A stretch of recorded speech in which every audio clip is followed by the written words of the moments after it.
Hey, Steve Zook here. Welcome back to Pokesoo channel.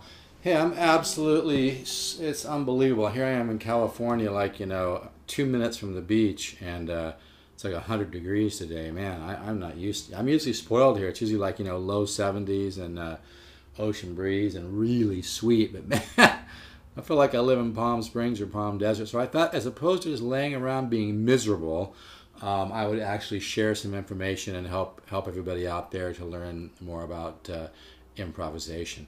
And if you purchased my guitar ladder, of course, I appreciate that.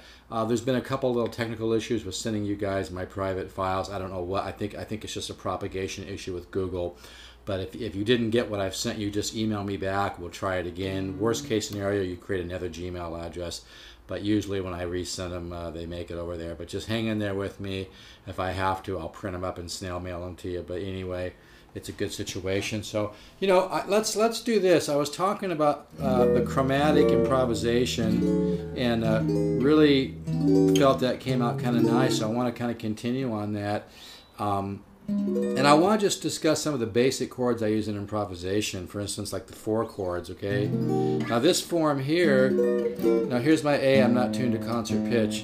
But a 4 chord is part of what's called chordal harmony. It's 4 perfect fourths. Now in this chord, it's very close to like a minor 7 chord, which is a 1 flat 3 5 flat 7. But the 4 chord has this fourth 1 2, I think called the sus.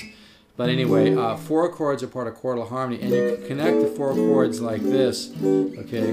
Now, another chord I like to use a lot, which I'm just going to talk about a little bit, is this major 13 form. I love this form, okay?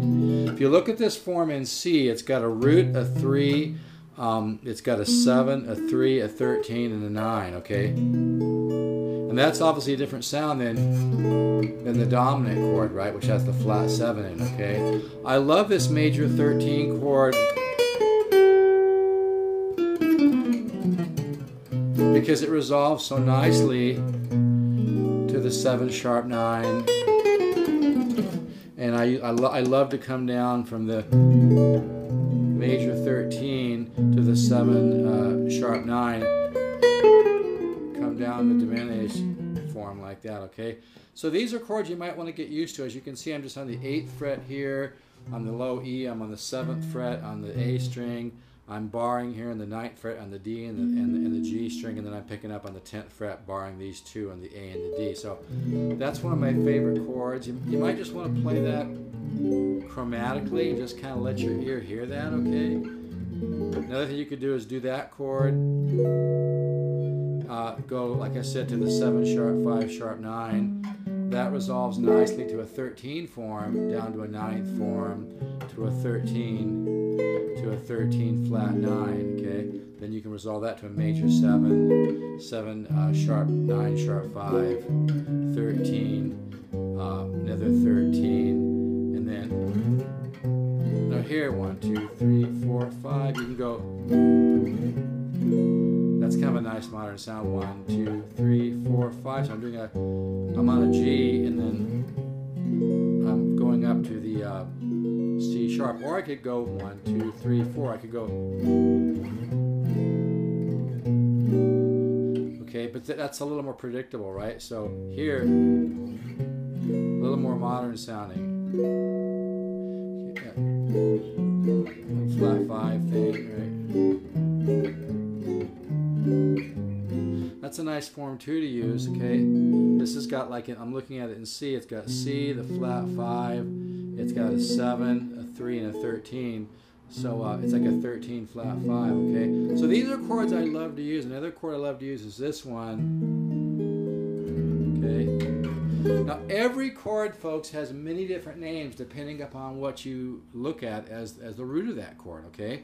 So it really comes down to, like what Joe Pass says, the idea. It's important, not the definition. So if you can remember that it's the sound of the chord that's most important. But this form here, if I look at it with the root being C, it's got a 3, it's got a flat 7, so that hints at dominant, right? And then it's got a flat 13 and a root, so it's like a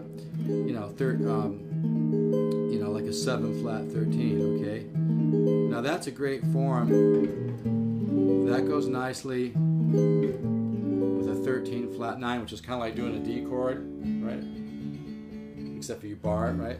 So this 7, you know, flat 13 resolves nicely here. You get some nice smooth voice leading. What you want to practice is doing this chord, getting right to that chord, right? But that's a nice way to connect those two. Now I'm going to keep this short, and I'll just do another one because I'd rather, like I said, I'd rather help people learn to play today than sit around and be miserable in 100-degree weather.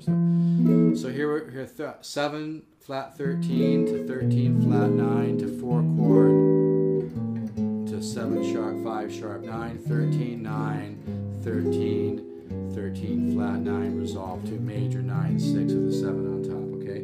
Now I'm going to stop right there and just do another one so this downloads. All right. So thank you very much, and my guitar, everything's doing great. I appreciate everybody who's purchased guitars from me, but like I said, it's so freaking hot here living by the beach. It's crazy. So anyway, enjoy that. I'm going to do another one here. Bye-bye.